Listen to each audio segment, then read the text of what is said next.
ஒரு 10 கதையா எடுத்துட்டு வாங்க. எடுக்கலாம் நீங்க எடுக்கலாம்.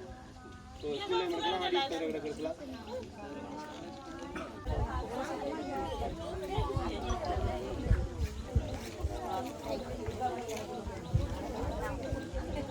நம்மங்கிற பிள்ளையை தொடர்ச்சியாக படித்து கொண்டிருக்குது. முதலாவது பிரச்சனை எங்களுக்கு நிரந்தர பாடசாலை வந்து தேவைன்றது எங்களுக்கு வேண்டுதல். යාර නිදහසේ ඉඩම ඇතුළේ ඉන්නවලු. එහෙම දෙපාර්ශ්වයටම ඒකට යන්න එපා කියලා කිව්වා. එයාලා ඉද්දි මෙයාලා ඉතින් මෙහෙම ඉන්නේ හරියද කියලා. කරකින් තොඩක. ආ කට්ටියන්ට මේ වගේ දාලා දෙනවා ලියුම් දාලා. හරි ඒක තමයි. මම මුල්යාවේදී පොලිසිය ස්ථානාධිපති වශයෙන් මම බැඳිලා ඉන්න ඔයගොල්ලන්ගේ ජීවිත දේපලත් ආරක්ෂා කිරීමේ වගකීම මට තියෙනවා. එතකොට ඔයගොල්ලන්ගේ මූලික අයිතිවාසිකම් ආණ්ඩුක ව්‍යවස්ථාවක ලබා දීලා තිබෙනවා.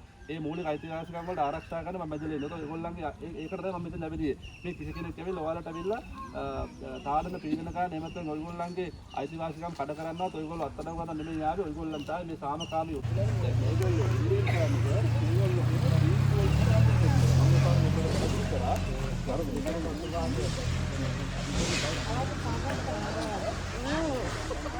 இது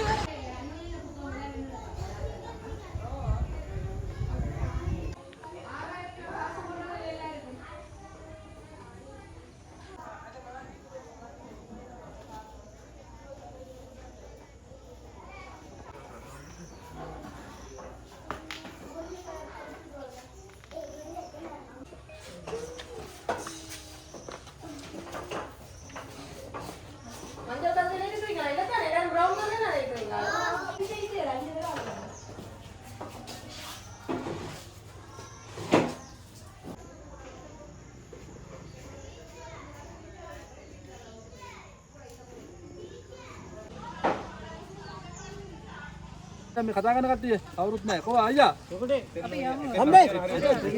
இப்போ இந்த ஆண்டு பிறந்ததுக்காக எங்களுக்கு ஒரு நல்ல ஒரு தீர்வு கிடைக்கணும். எங்களை பாடசாலை காணி எங்கள்கிட்ட வரணும். எங்களோட பிள்ளையார் நல்ல நிரந்தரமான ஒரு கட்டிடத்தில் கல்வி கேட்கணும். எங்களோட ஆசைகளை முன் வச்சு தான் நாங்கள் இதில் ஆர்ப்பாட்டத்தில் இருக்கிறோம். என்னன்னு சொன்னால் இப்போ வழக்கை கொஞ்சம் வேகப்படுத்தி, அதாவது இப்போ எங்களோட பிரச்சனையை போய் அங்கே கலைக்கிறாங்களா கலைக்கலையான்ற விஷயம் எங்களுக்கு தெரியாது. இப்போ வழக்குக்கு போகிற தரப்பினர் எங்களோட பிரச்சனைகளை முன் வைக்கணுமோன்றது எங்களுக்கு தெரியாது. ஏற்கனவே கடந்த கால இது எல்லாருக்குமே தெரியும். கச்சேரியில் கடமையாற்ற எல்லா உத்தியோகத்தருக்கும் தெரியும். 3 தடவைகள் நாங்கள் ஆர்ப்பாட்டத்தில் ஈடுபட்டிருக்கிறோம். ஆனால் இதுவரைக்கும் எங்களுக்கு நிரந்தரமான தீர்வு கிடைக்கவில்லை. காரணம் என்னென்று கேட்க சொல்லினா வழக்கு நடக்குது. சரி, வழக்கு நடந்தாலும் 9 வருட காலமாக நடக்கிற வழக்குக்கு 2 பகுதியும் செல்ல வேண்டாம் என்று சொன்னால், ஒரு தனிநபர் இந்த பெரிய கட்டிடத்தை கட்டி அவர் ஒரு சுதந்திரமாக வாழ்றார். அதில் படிக்க வேண்டிய பிள்ளைகளெல்லாம் ஒரு வசதியற்ற ஒரு பாடசாலை கூட கல்வி கட்டுறாங்க. ஒரு அடிப்படை வசதியே இல்லை. மலசர கூட ஆண் பெண் எல்லாருமே ஒன்றுக்குலாம் போயிடும். இது எங்க நடக்குது? எந்த மாவட்டத்தில் நடக்குது இந்த பிரச்சனை? பொதுநோக்கு மண்டபத்தில். சரி, பொதுநோக்கு மண்டபத்தில் அந்த பாடசாலை இயங்குறதால ஆடியன்ஸுங்களை விட்டு தான் அது நடக்குதுன்னா ஒரு மீட்டிங்கோ மலைக்குள்ள அந்த மரத்துக்குள்ள தான் நாங்கள் மீட்டிங்குக்கு போகிறோம். சமுத்தி மீட்டிங்காக இருக்கலாம், அல்லது கிராம சேவையாளர் மீட்டிங்காக இருக்கலாம். ஒரு மரத்துக்குலாம் நடக்குது. ஏன் எங்கட சமூகத்தை ஒடுக்கி வச்சு கொண்டு இருக்கிறீங்க? எல்லாரும் அரசாங்கத்திட்ட நாங்கள் பேசுகிறோம். அரச உத்தியோகத்தர்கிட்ட கேட்குறோம். இதான் நாங்கள் போய் இப்போ எல்லாருமே போய் எல்லாத்தையும் கேட்கல தானே. இதுக்கு நீங்க தகுந்த விளக்கம் தாங்க. ஆனால் இப்போ நாங்கள் கேட்குறோம் என்னன்னு சொன்னால், நாங்க வழிமறிக்கவும் இல்லை, போராட்டங்கள் நிகழ்த்தவும் இல்லை, பெரிய வன்முறை சம்பவம் நாங்கள் ஒன்றும் செய்யலை. அமைதியான முறையில் எங்களோட உரிமையெல்லாம் கேட்குறோம். எங்கட பிள்ளைகளும் இதை நவீன வசதிகளோட எங்கட பிள்ளைய கல்வி கற்கணுமென்று ஆசைப்படுறோம். மற்றது இப்போ பூதம்பயல் எங்கெல்லாம் சமூகத்தால் ஒதுக்குற எல்லாரும் ஒதுக்கப்படுது. என்ன காரணம்னு சொன்னால், பூதம்பயல் ஸ்கூலில் போய் 5ஆம் ஆண்டு 6ஆம் ஆண்டு புள்ள போய் வித்யானந்தாவிலையோ அல்லது ஹிந்து போர்ட்டிலையோ படிக்க எக்ஸாம் வைக்கிறாங்க. எக்ஸாம் வச்சு 60க்கு மேலே மார்க்ஸ் எடுத்தால் தான் அந்த பாடசாலையில் கல்வியை சேர்த்து கொள்ளலாமாண்டா. அப்போ 60க்கு கீழே உள்ள பிள்ளை எங்கே போய் படிக்கிறது? என்ன இது என்ன நோக்கம்? என்ன காரணத்தால் இப்படி பழி வாங்கினா? அரசு உத்தியோகத்தரமா தானே பழி வாங்க வேண்டினா? அது என்ன காரணம்? அதை நீங்க கதைங்க அப்படி இல்லையா? இல்ல அப்படி இருக்கு சார். அந்த தீர்வு அப்ப அப்படி நடக்குது. அப்ப எங்களுக்கு தேவை எங்கட பிள்ளைகள் நல்ல வசதி வாய்ப்போடு நிரம்ப வசதி எங்களுக்கு தேவையில்லை. அத்தியாவசியம் பிள்ளைகளுக்கு மனசுல கூட ஒரு நீங்க எல்லாருமே போய் எங்களை நீங்கள் ஒரு எங்கட பிள்ளைகள் உங்களோட பிள்ளைகளை நினைச்சு கொண்டு உத்தியோகத்தர் போய் பாருங்க. அந்த பாடசாலையில மனசுல கூட எப்படி இருக்குது, அந்த டாய்லெட் பிட் அப்படி வடிச்சு போய் இருக்குது, அந்த பிள்ளைகளுக்கு ஏதாவது ஒரு பாதுகாப்பு இருக்கான்னு சொல்லி நீங்க ஒரு போய் பாருங்க. பார்த்தா அது உங்களுக்குள்ளாங்க. இப்போ நாங்கள் இந்த ஆரங்கத்தை நாங்கள் என்ன செய்யலும், என்ன எங்களுக்கு ஒரு வழிமுறையை சொல்லுங்க. நாங்கள் அடுத்த இடம் என்ன செய்யலும், நீங்கள் என்ன சொல்றீங்க, அதுதான் எங்களுக்கு தேவை. அந்த தீர்வை பார்க்குறோம். பார்த்து இப்போ அதுக்கும் வேற இல்லை, அதுக்கும் இன்னொரு தவணை போட்டு அதுலேயும் இந்த எங்கட இப்போ ஆர்ப்பாட்டம் நடந்தது முன்வைக்காம அதில் ஒரு கருத்துக்கள் வழங்க அடுத்த தவணை போட்டால் நாங்கள் அடுத்த கணமே பிள்ளைகளை பள்ளிக்கூடம் அனுப்ப மாட்டோம். பிள்ளைகளையும் கூட்டிக்கணும் வந்து இதில் வச்சுட்டு இருக்கிறோம். ஒன்றும் செய்யலாம். அது எங்கட பிள்ளைன்ற உரிமையை கெடுத்தா நாங்கள் போராடுறோம். என்ன காரணம்? பிள்ளைகள் இன்றைக்கு புதுசா அவங்க அடுத்த கட்டத்துக்கு போய் கொண்டிருக்கிறாங்க. இன்றைக்கு மற்ற வகுப்பு இன்றைக்கு 3ஆம் ஆண்டு படித்த பிள்ளை இந்த பிள்ளை 4ஆம் ஆண்டு படிக்க போற ஒரு கட்டத்தில் இன்றைக்கு உள்வாங்கிறா. அப்ப அவையை தூக்கி கொண்டு வந்து நான் இஞ்ச வச்சு கொண்டு அவட மன குழப்பத்துக்கு உள்ளாக்க கூடாது தான் இன்றைக்கு விட்டுருக்கு. ஆனா இது இப்படியே நீடிக்குமா இருந்தால் பிள்ளைகளையும் கூட்டிக்கணும். எங்கட பிள்ளைகள தேவை பூர்த்தி செய்ய அப்புறம் பிள்ளைகள் படிச்ச என்னதுக்கு? அதுக்குள்ள பிள்ளைகளே நாங்க வச்சுட்டு இதுக்குள்ள இருப்போம். மிக சரியான ஒரு பள்ளிக்கூட வசதி சின்ன பிள்ளைகளுக்கு இருக்கத்தான் வேணும். இப்போ உங்களோட பிரச்சனை என்னன்னு சொல்லிச்சுன்னா இந்த காணியை விடுவிக்க சொல்லித்தான் ஒரு பிரதானமான போராட்டம் செய்திருக்கிறீங்க இன்னைக்கு. இப்போ இந்த இதுக்காக உங்களுக்கே தெரியும் கோர்ட்ஸில் வழக்கு தாக்கல் செய்யப்பட்டிருக்கு. உங்கள் சார்பான எல்லா ஆவணங்களும் சமர்ப்பிக்கப்பட்டிருக்கு. இப்போ எங்கள் அரசாங்கம் சார்பாகத்தான் நாங்கள் இந்த வழக்கை தாக்கல் செய்து வென்றிருக்கோம். உங்களுக்கே தெரியும் இந்த மாவட்ட நீதிமன்றத்தில் உங்கள் சார்பாக தீர்ந்திருந்தோம். இருந்தாலும் எதிராளிக்கு ஒரு சந்தர்ப்பம் இருக்குது மேன்முறையீடு செய்கிறதுக்கு.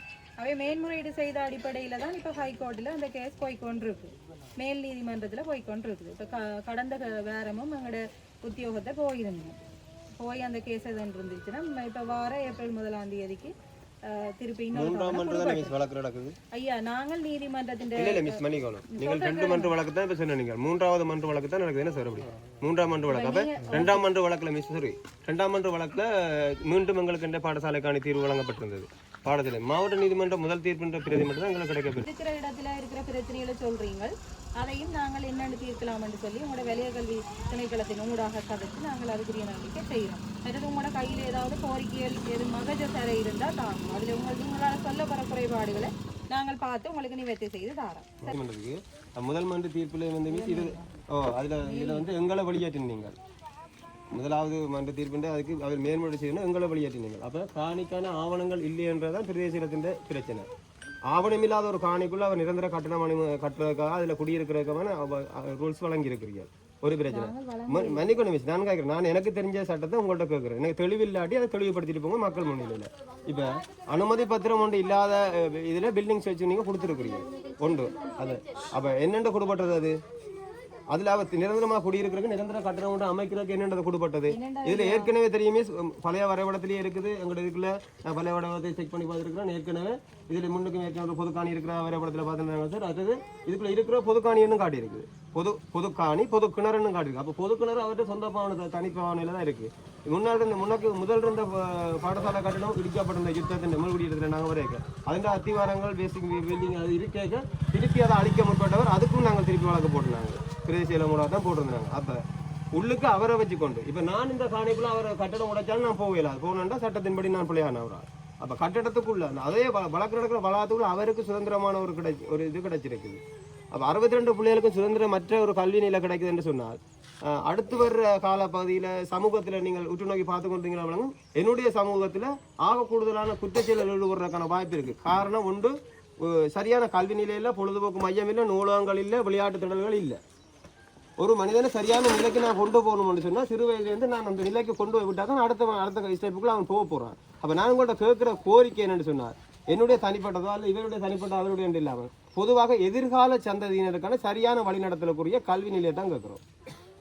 ஆக இதில் நீங்களும் கரிசனை காட்டி சரியான முறையில் பொறுப்பு வாய்ந்த அதிகாரிகள் என்ற ரீதியிலையும் நீங்களும் சில பிள்ளைகளுக்கு பெற்றார்கள் என்ற ரீதியிலையும் எங்களுக்கு சரியான ஒரு தீர்வினை பெற்றுத்தரணும்.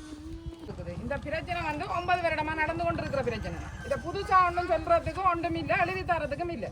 அப்ப இதுவரைக்கும் நடந்த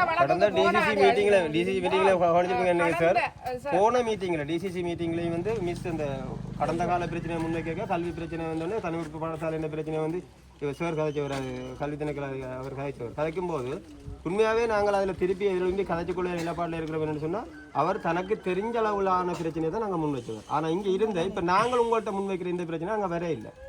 மற்றது எங்க அப்போ இப்போ நான் சொல்கிற விஷயம் என்ன சொன்னால் ஏற்கனவே இருந்த அதே பிரச்சனையில் ஓடிக்கொண்டே இருக்குது வழக்கு.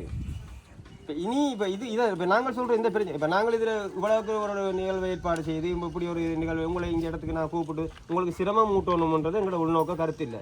எங்களுடைய விஷயங்கள் வெளியில் உங்களால் கடத்தப்பட வேணும், அடுத்தடுத்த அதிகாரிகளுக்கு கடத்தப்பட்டு போய் சேர வேண்டிய இடத்துக்கு போய் சேரணுன்றதான் எங்களோட நோக்கம். இதுலேருந்து நாங்கள் உங்களை மதிக்காமலோ மரியாதை உங்களுக்குரிய மரியாதை உங்களுடைய அதில் தேவையிடங்களை விளங்குது. இதில் நாங்கள் இன்றைய பொழுதுகளை இதில் வந்து வீண்விரயம் செய்து கொண்டிருக்கிறோம்ன்றது சில பேருக்கு கருத்தாக இருக்கும். ஆனால் அடுத்து வரும் சந்ததிக்காக நான் அர்ப்பணிப்போடு இருக்கிறோம்ன்றது தான் அது விடையாக இருக்கும். இதான் மிஸ் உண்மை. இப்போ வழக்குக்கு அங்கே இருக்குது. இப்போ இங்கே நடக்கிற பிரச்சனையில் நீங்கள் போய் அரச உத்தியோகத்தர் மாதிரி அந்த நீதிமன்றத்தில் வாதாடுற நேரம் பிள்ளைகள் இப்படி பிரச்சனையில் இருக்கிறாங்கன்றதை நீங்கள் தெரியப்படுத்துறீங்களா? அது எங்களுக்கு அது ஒரு தேவை. கடந்த கடைசியா நடந்த ரெண்டுமே ஃப்ராக்சர் மாற்றத்துக்காக நடந்து கொண்டு சார். அந்த அவர் செத்து போன ரெண்டு அதுக்காக வழக்கு மாற்றி தவணை தான். நாங்கள் இங்கே வந்து கிளிநொச்சி வரையும் பாருன் மிஸ். நான் பொது இதுலேருந்து அங்கே வரையும் பாருன் வழக்கில் என்ன நடந்து கொண்டு பார்க்கறதுக்கு தான் நாங்கள் பாருன். அங்கே வரைக்க தவணை என்றதை ஒரு அதாவது அவ்வளோ மினக்கட்டு போயிருந்தோம் 2 நிமிஷத்தில் எல்லாம் நடந்து முடிஞ்சு போகுது. அப்போ நாங்கள் இங்கேருந்து இவ்வளவு என்னுடைய வேலை என்னுடைய வாழ்வாரத்தை கூட நான் ஒரு புறமாக ஒதுக்கி இந்த சமூகத்துக்கான அவடத்துக்கு வரும்போது ஏக்கத்தோடு தான் வரும். அங்கேருந்து நான் வரும்போது கேட்கணும் வழக்கில் என்ன நடந்தேன் நான் தவணை தான் போட்டுக்கொண்டு சொல்லிக்க. உண்மையாகவே மக்கள் மத்தியில் சட்டத்தின் பிரச்சனை இப்போ நீங்கள் தெளிவுபடுத்த மீஸ் ஓரளவுக்கு வைக்க விளக்கம் இருக்குது. நான் தெளிவுபடுத்தும் போது நான் முரணான தகவலை கொடுக்கணுன்ற பிரச்சனை இருக்குது. இப்போ இதுகள் தான் சட்டத்தில் சில விஷயம் உண்மையாகவே எங்களுக்கு தெரியாது, உங்களுக்கு தெரியாது கூட சட்டத்துக்குள்ளே இருக்குது. அப்போ எங்களுக்கு சட்டம் நாங்கள் படிச்சுட்டு இல்லையே நாங்கள் அப்போ நாங்கள் கேட்க வேண்டிய விஷயங்களை மீஸ் உங்களுக்கு கூட தானே கேட்கலும். பிரதேச கூடாத நம்ம அரசாங்க அதிபருக்கு நாங்கள் நேரடியாக அரசாங்க அதிபர்கிட்ட போய் கேட்கலாது. எங்கட பிரச்சனையில நீங்க கதைக்கிறீங்களா? அதுதான் இப்ப நீங்க அதை சொல்லணும். நீங்க ஏற்கனவே போன தவணைக்கு போயிருப்பீங்க சார். போயிருந்து எங்கட பிள்ளைகள பிரச்சனையில நீங்க கதைச்சிருக்கிறீங்களா? எங்கட பிள்ளைகள் படுற துன்பத்தை போய் பார்த்துருக்கிறீங்களா?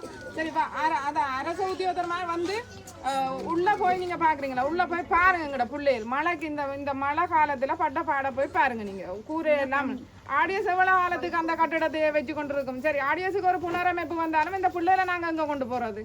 அப்போ இப்படி 9 வருஷம் இப்படியே போய்கொண்டிருக்கு. என்ன கேட்டால் நீதிமன்ற வழக்கு என்றால் இந்த நீதிமன்ற வழக்குக்கு எங்கட பிரச்சனையில நீங்க முன்வைக்கிறீங்களா? அரச உத்தியோகத்தர் முன்வைக்கிறீங்களான்னு தான் எங்கட கேள்வி வந்து கொண்டிருக்கலையம்மா. எல்லா பக்கத்தான எல்லா தரப்பு இதுகளும் முன்வைக்கப்படுது. இப்போ நாங்கள் இத்தனையோ தரம் போயிருக்கணும். இப்போ திரும்ப சில வேளையில் அந்த அந்த ஹியரிங்கில் சொல்லப்படாமல் விட்டுருந்துருக்கலாம். ஆனால் அது எல்லாருக்கும் தெரியும். மற்றது இப்போ இந்த கட்டிடம் பிடிபட்டிருக்கண்டேக்குள்ளேயே தெரியும் தானே இன்னொரு தற்காலிக இதில் தான் அவை இருப்பினம் என்றது இப்போ எங்களுக்கே விளங்கக்கூடியது தானே இருக்குது. இப்போ நீங்கள் இவ்வளோ தூரம் போராடுறீங்க அப்படின்றக்குள்ள அது இருக்குது. ஆல்ரெடி அவைக்கு கோர்ட்ஸுக்கு எல்லாமே சமர்ப்பிக்கப்பட்டிருக்கோம். இது வந்து மேன்முறையீடு தானே.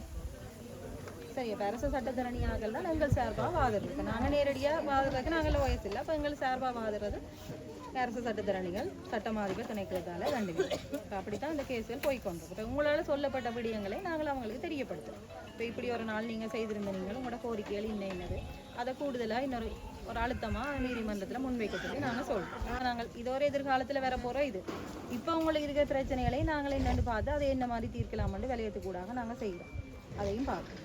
சரி மேடம், நாங்கள் அதை விட இன்னொரு தீர்க்கணும் மட்டும் தான் நாங்கள் விரும்புகிறோம். இது எங்களோட மட்டத்துக்குள்ளே இருந்தால் நாங்கள் நேரடியாக தீர்க்கலாம். அடுத்த நீதிமன்றத்துக்கு போனபடியாக தான் இது கொஞ்சம் உங்களுக்கு டிலே ஆகி கொண்டு இருக்குது. பார்ப்போம் எவ்வளோ முடியுமோ அவ்வளோ வெள்ளனா உங்களுக்கு தீர்வை பெற்றுத்தர நாங்கள் முயற்சி செய்கிறோம். இப்போ தற்காலிகமாக இருக்கிற பிரச்சனைக்குரிய தீர்வையும் எடுப்போம். அது முக்கியம் தானே. மலையில் பிள்ளைகள் தானே நம்ம சொல்கிறீங்க, டாய்லெட் ஃபெசிலிட்டிஸ் இல்லைன்னு சொல்கிறீங்க. நான் இதில் குற்றஞ்சமத்தவர்களுக்கு தரையில் பாடசாலை அதிபர், பாடசாலை ஆசிரியர்கள் மற்றும் அங்கே படிக்கிற மாணவர்கள் பெற்றார் வந்து பாடசாலையில் பிள்ளைகளை பாரப்படுத்தினதுக்கு பிறகு அந்த அந்த இடத்துல இருந்து அந்த பிள்ளைகள் வெளியேறும் வரைக்கும் ஆசிரியர்களே பொறுப்பானவர்கள் பாதுகாப்பானவர்கள். உண்மையாகவே மரத்துக்குள்ள பிள்ளையை வச்சு அவையில் படிப்பிக்க மரம் முறிஞ்சு தச்சலா விழுந்து மண்டை உடைஞ்சு போச்சுன்னா அந்த பிள்ளைக்கு அதுக்கு நான் ஆசிரியர் போய் கேட்க இயலாது. ஆனால் பொறுப்பு வாய்ந்த பதில் சொல்ல வேண்டிய அவையிலாக இருந்தாலும் நான் போய் அவையிட்ட கேட்க இயலாது. ஏனென்றால் நான் உங்கள்கிட்ட தான் கேட்க போகிறோம். ஏனென்றால் என்னுடைய பிள்ளையை பாதுகாப்பு இல்லாத பாடசாலையில் படிக்க வச்சது நீங்கள் என்ற பொறுப்பு தான் மிஸ் வந்து சேரும். இன்னொரு சொல்லி உங்களுக்கு இந்த பிரச்சனைக்கு நீங்களும் ஒரு பக்கம் ஒரு தீர்வு இந்த காணியை தவிர தற்காலிகமா வேற ஒரு அந்த விஷயத்தில் அப்படியே உங்கள்ட்ட மிஸ் இது நான் வரேன் இந்த கேள்விக்கு நான் சரியான பதில் ஒன்று வச்சிருக்கிறேன் மிஸ். என்னென்னு சொன்னால் நீதிமன்ற தீர்ப்பு வர்றதுக்கு முன்னமே இந்த விஷயம் உங்கள்கிட்ட பேசப்பட்டது, பரவலாக பேசப்பட்டு வரப்பட்டது. அப்போ நான் கேட்குறேன்னு சொன்னால் உண்மையாகவே நீங்கள் இனம் கண்டு கொண்ட விடயம் வந்து இவர்கிட்ட அத்தாட்சிப்படுத்தப்பட்ட பத்திரங்கள் எதுவுமே இல்லை என்று சொல்லி பிரதேச செயலகம் காணி திணைக்கள் ஆணையாளர்களால் கண்டுபிடிச்ச நீங்கள். அப்போ அத்தாட்சி பத்திரம் இல்லாத அந்த காணி வந்து அரச காணின்றது சட்டபூர்வமான நிரூபணமான ஒரு உண்மை. சரிதானே? மன்னிக்கணும். அப்போ இலகஸ் நீங்கள் கேட்ட இதே கேள்வியை ஏன் அவருக்கு பல ஏக்கர் காணிகளுக்கு நிரந்தர அத்தாட்சி பத்திரமும் கோமிட் என்ற ரீதிகளோடு வசதி வாய்ப்போடு இருக்கக்கூடிய அவரை அந்த இடத்தை நோக்கி திசை திருப்பி விடாம நான் சொல்ற விஷயம் ரைட். இப்ப நீங்க அந்த கேள்வி கேட்டிருக்க தேவையில்லை தானே மிஸ். இந்த பள்ளிக்கூடத்தை விட்டு நீங்க வேற ஒரு காணி என்றால் இன்றைக்கு 8 ஆண்டுக்கு முந்தி 8 ஆண்டு தேவையில்லை 7 ஆண்டுக்கு முந்தைய இந்த கேள்வியை நீங்க கேட்டிருந்தால் உங்களோடவே நாங்கள் ஒரு அரச காணியை பெற்றுக்கொண்டு அந்த இடத்துக்கு போயிருக்கோம். இதுக்கிடையில 40, 45, 85, 85, 30 கிட்டத்தட்ட மீன்ஸ் 3 தடவைகள் பாடசாலை பில்டிங் நிதி ஒதுக்கீடு செய்யப்பட்டது. 3 தடவைகளும் இந்த பாடசாலை நீதி திருப்பப்பட்டது. ஏன்னு சொன்னால் கல்வி திணைக்களம் சொல்லுது நிரந்தர பாடசாலைக்கான காணி இல்லாமல் எந்த ஒரு கட்டடங்களும் அனுமதிக்கிறது போடுறதுக்கு தங்களால முடியாதுன்னு சொல்லுது. இதான மிஸ் பிரச்சனை. அப்போ இதில் நாங்கள் புலப்பட்டிருக்கிறோமா? பாடசாலைக்கு பொது காணி ஒன்றை நீங்கள் தந்தது நீங்கள் தேடிக்கொண்டிருக்கிறதுல நாங்கள் நன்றி கூற வேண்டிய ஆக்கள் இல்லைன்னு சொல்லுங்க. பொறுப்பு வாய்ந்த அதிகாரிகள் நீங்கள் என்றதை உங்களை சாடி நிற்கிறோம். உங்கள்கிட்ட இருந்து நாங்கள் தகவலை திருப்பின்னு சொல்கிறோம். அந்த தகவலை கடத்தை சொல்லி கேட்டுக்கொண்டிருக்கிறோம். நாங்கள் மிஸ் உங்கள்கிட்ட நாங்கள் சொல்ல வேண்டிய விஷயத்தை நாங்கள் போய் ஜட்ஜ்மெண்ட் நீதியாளர்கிட்ட சொல்ல இயலாது. நாங்கள் ப்ராக்டிஸ் சிஓடாக கூட போக இயலாது. நாங்கள் பொது அமைப்புகள் அவ்வளோ உங்கள் மட்டத்தோட நிற்கத்தான் இயலும். எங்களால் உங்கள்கிட்ட கொண்டு தகவலை தர இயலும். நீங்கள் அதுக்கு பிறகு எங்கள்கிட்ட தகவலை கொண்டு போக இயலும். அந்த தகவலை கடத்தி விடுற கடத்துகிற நிகழ்வாக கூட இன்றைக்கு இருக்கிறது. நாங்கள் இந்த விஷயம் சொல்ல வேண்டியது நாங்கள் பிரதேசத்தை சொல்கிறோம். அந்த கல்வி இங்கே இருந்த பிள்ளைகள் போனது அந்த பிள்ளைகளுக்கு அங்கே இன்டர்வியூ மாதிரி வச்சு பாடசாலைகளை சேர்க்கறது அரசு பள்ளிக்கூட சரியில் அப்படி ஒரு நடைமுறை இருக்கக்கூடாது.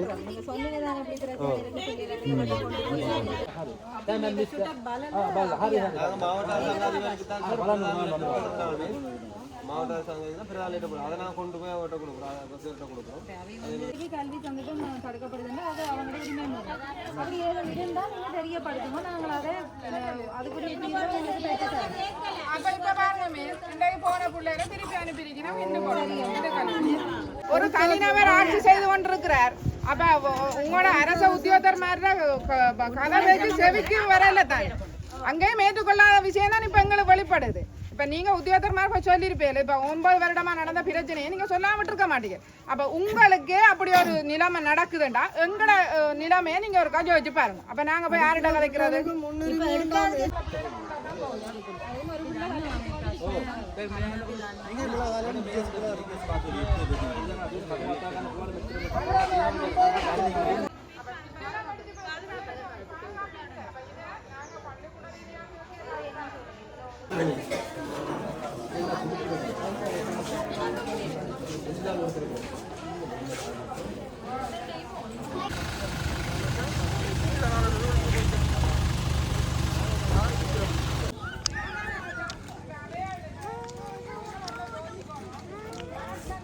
இருந்து எங்களை தேடி வந்ததுக்கு உத்தியோகத்தர் எல்லாருக்கும் நாங்கள் எங்களோட மக்கள் சார்பாக நன்றியை தெரிவித்துக்கொள்வோம். அதே மாதிரி நாங்கள் இப்படி ஒரு ஆர்ப்பாட்டம் செய்ய போகிறோம்ன்ற அறிஞ்ச உடனே காவல் நிலையத்தில் இருந்து வந்து எங்களுக்கு ஒத்துழைப்பு தந்த அதிகாரிமாரிகளுக்கும் நன்றியை தெரிவித்துக்கொள்கிறோம். ஆனால் இதோட முடிய வேண்டாம். எங்களோட நிலைமையில நாங்கள் போய் கோர்ட்ஸில் கதைக்கலாது. நீங்கள் உத்தியோகத்தர் தான் கதைக்கணும். எங்களோட பிரச்சனைகளை விரைவுபடுத்தி நல்ல ஒரு தீர்வு தர வேணும் என்று எதிர்பார்க்கிறோம். அப்படி எங்களுக்கு கிடைக்காத பட்சத்தில் நான் ஏற்கனவே சொன்ன மாதிரி எங்களோட பிள்ளைகளையும் கூட்டிக் கொண்டு வந்து இதில் வச்சுட்டு போராட்டத்தில் ஈடுபடுவோம். அது காணி வந்து நிரந்தர முடிவு வரும் வரைக்கும் போராடுவோம். அதனால் பாதிக்கப்பட போறது எங்களோட கிராம மக்கள் பிள்ளைகள்.